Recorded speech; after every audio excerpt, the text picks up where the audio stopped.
The last on how to fund your business was sixth discussion they're going to have.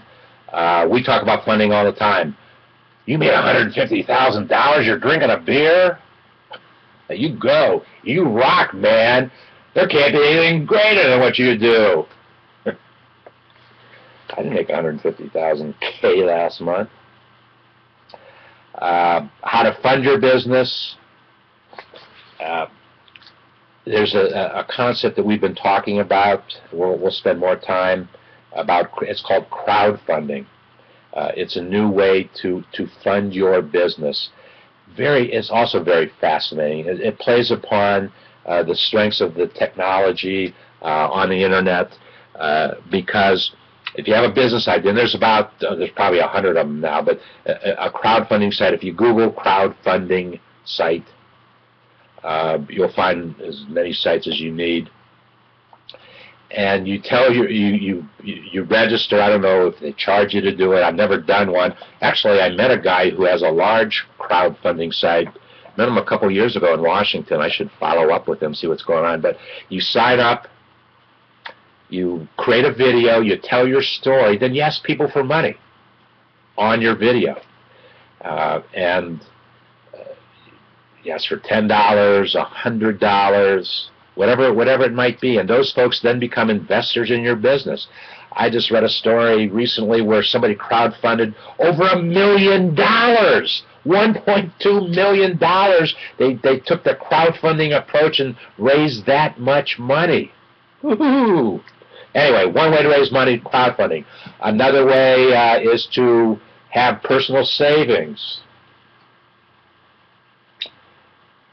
Interesting enough, in my lifetime, I've used personal savings every single time that I've started a business, except one time I used personal savings of $10,000 and I matched it with a bank who gave me $10,000. So I had $20,000 to start my business, and that's the only time I've ever borrowed money from somebody else to start a business.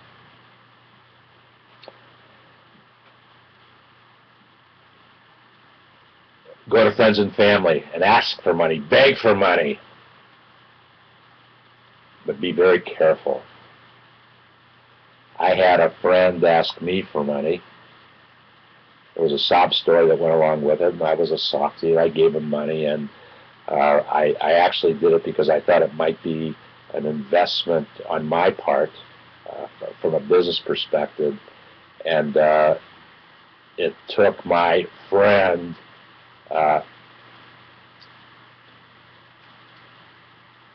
You're dead. Now I see who's talking over there. That's not my kid. I don't know who you are. Oh my goodness. Well, you're not Jordan, and you're not Sam, and you're not Kimberly. And if you're drinking a beer and smoking a cigarette, I can't have people come and see you like that.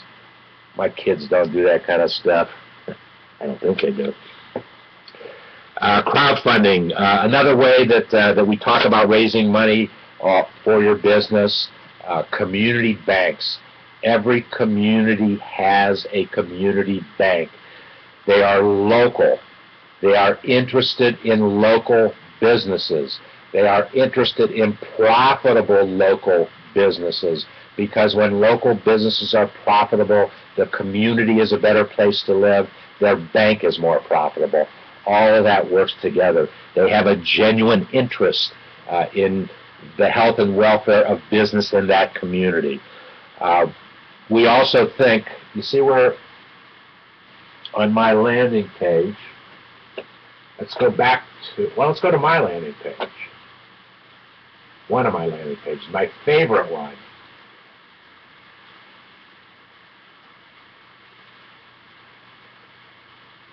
My favorite landing page is this one.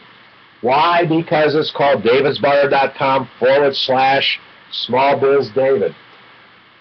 Here's my YouTube video. Here's my logo.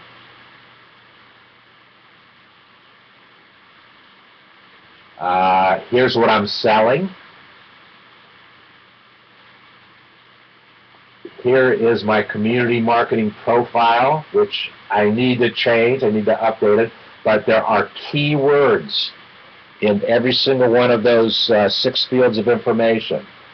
Keywords, the better the keywords, not how many you have, but the better they are, the stronger they are, how they describe you, how they describe your brand, that's how people are going to find you. They're going to go into a search engine, type in the keywords, boom, find their way to you. So this is my landing page. This is the very first landing page that we created in the community. And anytime that we have new technology, new ideas that we are testing, we test them first on this page to see if they work. If they don't work, we fix them. If they still don't work, we get rid of them. But where I have a copy of my book on my page, you could have an ad for a community bank. They could be paying for that spot on your page, and then there would be, you might make some money on that. Well, you're going to make some money. It might cover all the costs that you have in having one of your pages, cover our subscription fee. By the way, if you haven't heard yet, there are 92 plus 5. There are 97 days left in 2012. For the next 97 days, 24 landing pages in our community will win 2013 subscriptions, managed, optimized bandwidth subscriptions. Starting in 2013, you'll pay for those. Managed, optimized bandwidth. If you want it for 100 days, you can get that subscription for $6 a day. If you want it for 200 days, you can get that subscription for $5 a day. If you want it for 400 days, you can get that subscription for $4 a day. That's the cost of a managed, optimized bandwidth subscription. 24 people, 24 landing pages, it might be groups of people, 24 landing pages, the 24 landing pages that generate the most cash flow between now and the end of the year, next 97 days, will get three of the 24, three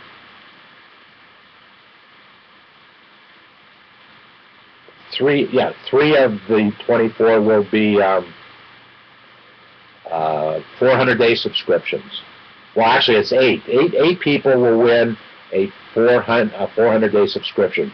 8 people will win a 200-day subscription. 8 people will win, landing pages will win a 100-day subscription, based upon how much cash flow you generate on your landing page. There are 8 different categories. We call them sociographic categories. You actually can find all this information explained at davidsbarter.com/entrepreneurs. Let's go to that page and see.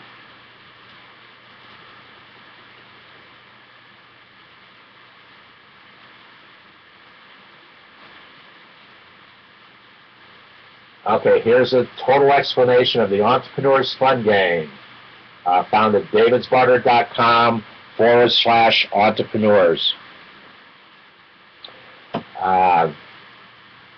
It's all explained there. The 8 classes: students of entrepreneurship, grades 6 through 8, students of entrepreneurship, grades 9 through 12, students of entrepreneurship in colleges and universities, baby boomers, those folks born between 1946 and 1964, the most important demographic in this country today. Why? Because there are 75 million baby boomers in this country. Folks were born between 1946 and 1964. If you are a baby boomer, please raise your hand. I'm a baby boomer and I'm proud of it. Anyways, baby boomers, many of the baby boom businesses being started today, new businesses are being started by baby boomers. Why? They're bored of retirement. They're not making enough money in retirement to support their lifestyle. We thought we were. We were told we were for the 50 years of our life that we paid into Social Security, and now when it's time to get it, there's not enough money to pay for our simple lifestyles. So we start businesses. We start businesses because we have 20, 30, or 40 years of experiences. So it's easier for us to start a business because we have experience. By the way, if you know a baby boomer, please tell that baby boomer to go to my landing page, SmallBizDavid, and become a mentor of entrepreneurship. We're going to have 10,000 mentors of entrepreneurship in our community. These are folks that will get special attention from me. They will have priority status. They will get private messages from me. They will get access to online conversations that we have just for them, exclusive just for them, based upon a certain topic. They will have all kinds of special stuff. They will learn how to use all the social marketing and social network technology of our community.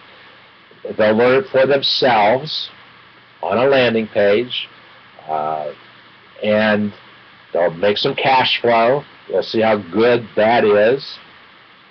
Then, as a mentor of entrepreneurship, they will teach other folks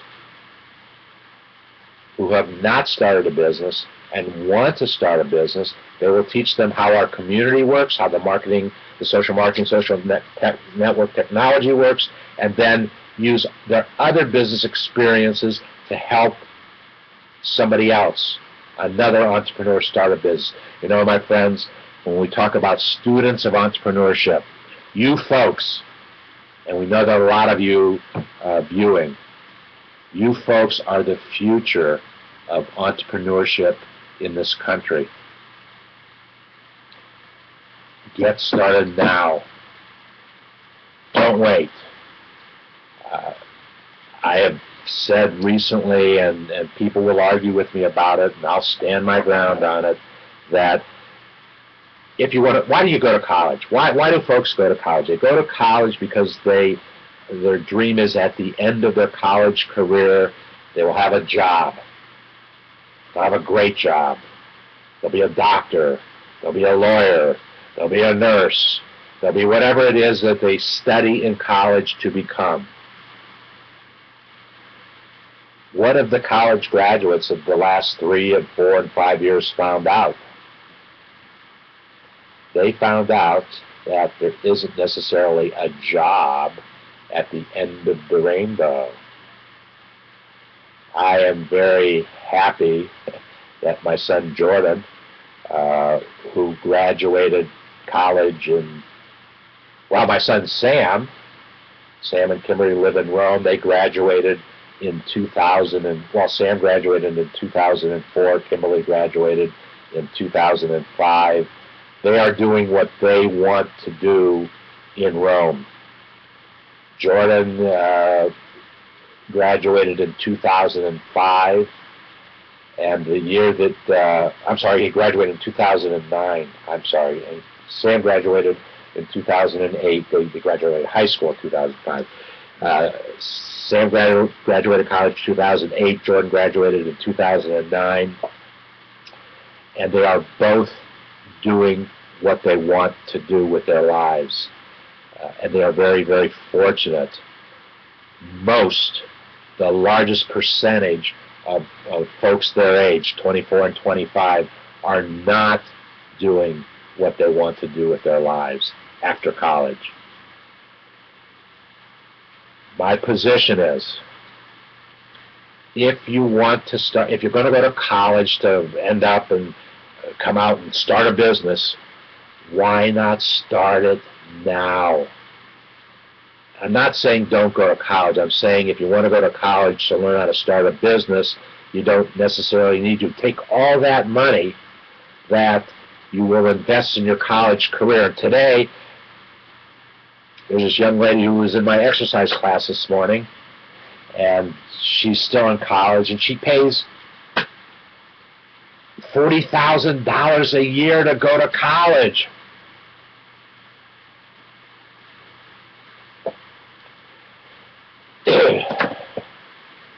I guess I'm lucky I'm so old. When I went to college, I had a job my sophomore year in college in 1968.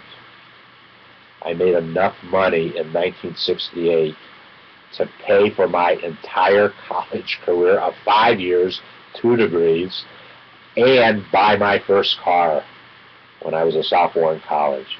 I made enough money in 1968 to do that. You can't do that today. It's impossible.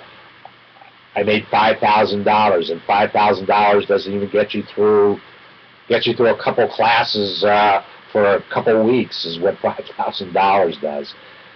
So my point is, if you are going to college to start a business or learn how to start a business, you don't need to.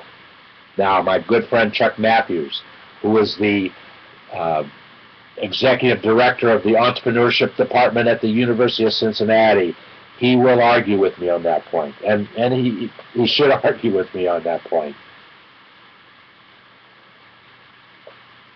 I just saw this morning 2 of the most famous businesses in this country were started by 2 gentlemen who both dropped out of Harvard, the college of the university of all universities. They dropped out of Harvard in their sophomore years to start businesses. You know who I'm talking about. The youngest self-made billionaire of all times, Mr. Mark Zuckerberg of Facebook fame and fortune. Dropped out of college his sophomore year. He went to college. He was a brilliant, and still is a brilliant, computer scientist. A little known fact about the Zuck is that he also went to Harvard to study psychology, to get either a major in psychology or a secondary degree in psychology, whatever. Figured out his sophomore year, I don't want to be in college, I don't want to be at Harvard University, I want to go out and start Facebook. By the way, if you have a chance to see the movie Social Network, don't miss it. Great story. I've seen it 2 times and almost 3 times.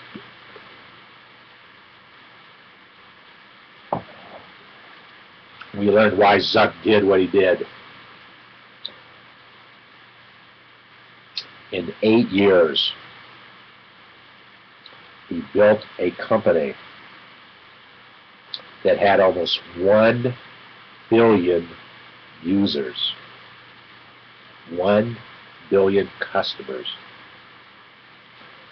He created a company that, when he went public with his company in May, the marketplace valued his company at $100 billion. Unfortunately, since May, the company has lost value, and the marketplace now values the company only at $50 billion. Only, I say. What a great story. Zuck rocks. I was reading the other day that Zuck now has a full-time speechwriter, a famous one, a young one. The gentleman is probably a little over 30 years old. He wrote speeches for Eric Schmidt at Google. And now is writing speeches for Mark Zuckerberg. And Mark, at this point in time, needs all the help he can get so that his company becomes valued again at $100 billion. The other famous person. Most of you know the company. Maybe you don't necessarily know the name. The name of the company is Microsoft.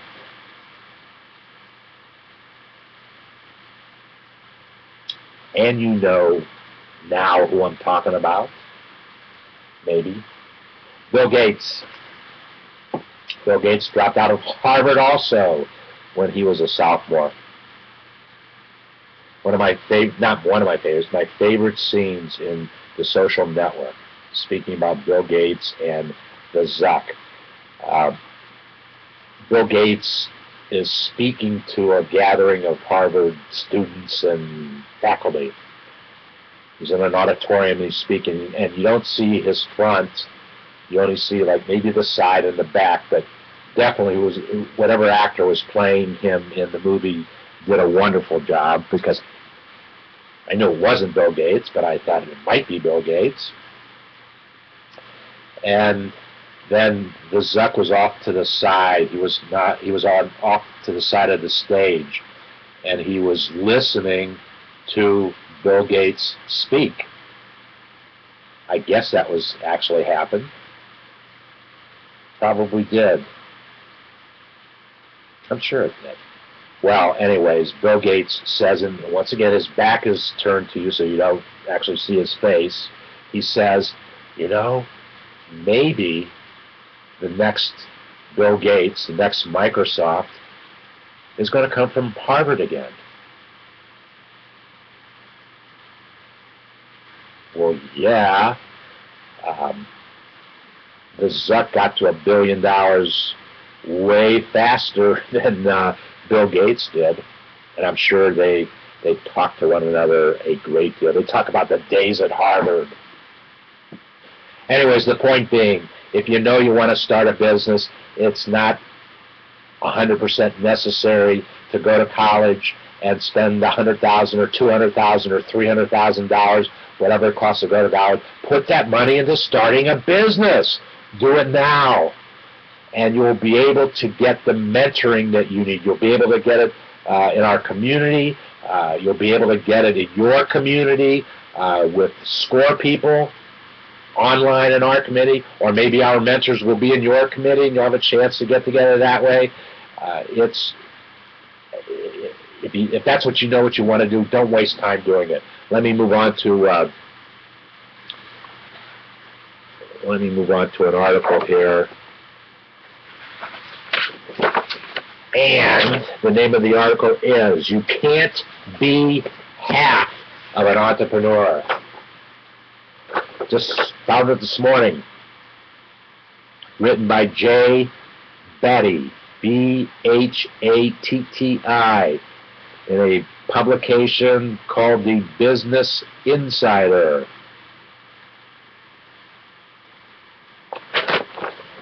I don't have a web address for you. I don't know why I don't, but his blog is on "You Can't Be Half an Entrepreneur." Let's read a little bit and get some SmallBizDavid commentary. One of the most famous quotes from the show Boardwalk Empire, it's an HBO show, is, "You can't be half a gangster." That line was said by one character urging the other to start acting like a full gangster and use all the tools at his disposal, parentheses, violence, to resolve issues in their illegal endeavors. Otherwise, they'll both probably end up on the wrong side of a gun barrel, since their competitors will be acting like full gangsters. I guess that's a good analogy.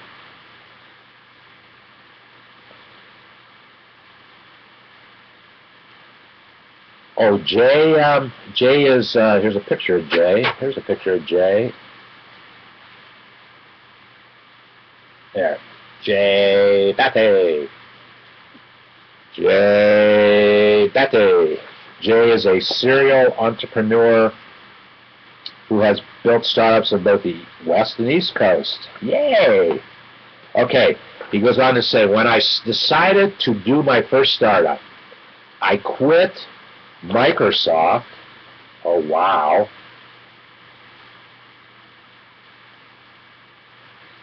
You quit Microsoft. Cold turkey. Moved to the Silicon Valley and lived in my best friend's pool room. That swimming pool room or billiards room. I had no funding, no health insurance, and dwindling savings. It didn't matter to me, though. I knew that if I did not go all in now, I never would go for it. Eventually, we raised $10 million in venture capital, hired over 30 top-notch engineers, and sold his company, which he called Spock 3, S-P-O-C-K 3, and sold Spock, the company, 3 years later. None of this would have been possible if I took the advice of some people who told me to stay at Microsoft, slowly build my idea, and only quit when I had funding lined up. That's not necessarily a bad approach, but fortunately for Jay, he took the approach. He didn't want to do it half. He wanted to do it all. So he jumped in. He did it. Some people will say he forgot about all the risk involved. I guess I'm pretty fortunate when it comes to talking about risk. I started in business as an adult. I had my Kool-Aid stands along the way, my lemonade stands, my whatever we had, a lawn mowing business, a babysitting business. I did all those things growing up.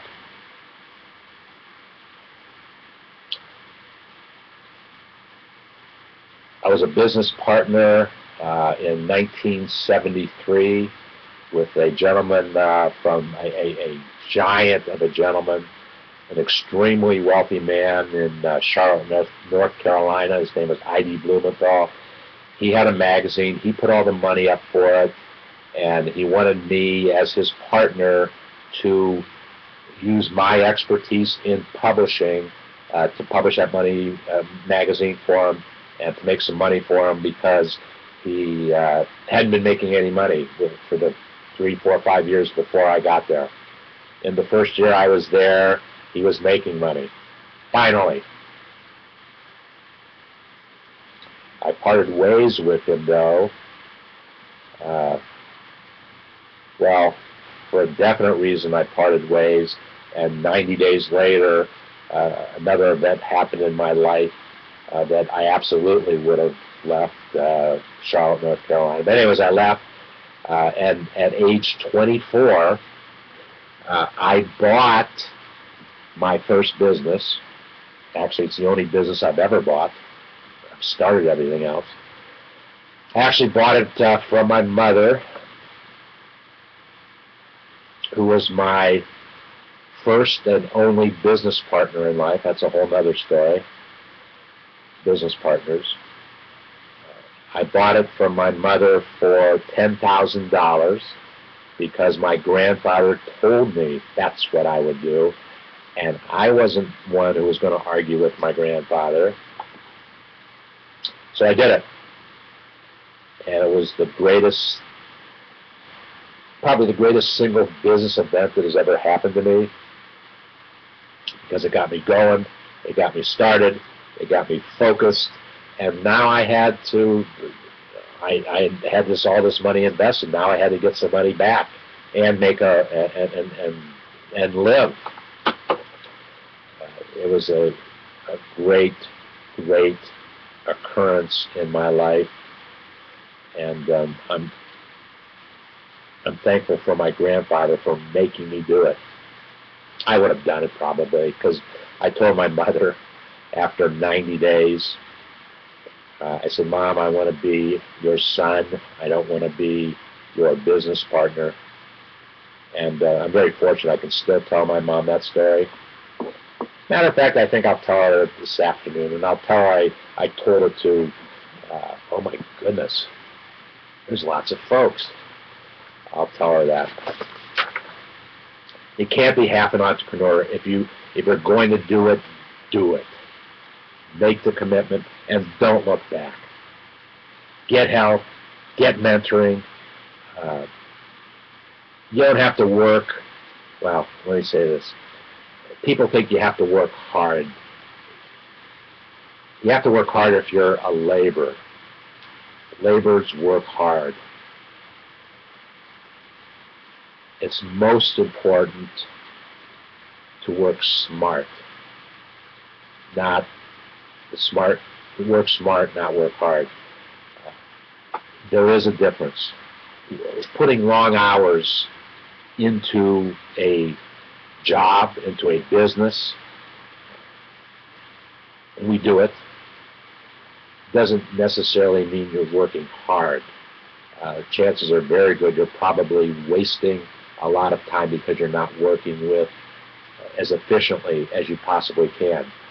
This is probably the greatest shortcoming I have seen with small business owners over the years, that they work hard, they work long,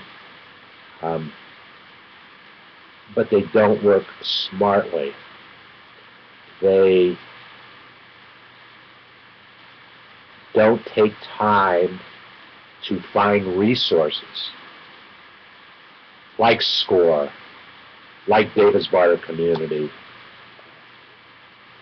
Take the time to find resources that will help them make their businesses more efficient, and then they'll be able to grow their businesses easier, more easily, and more efficiently.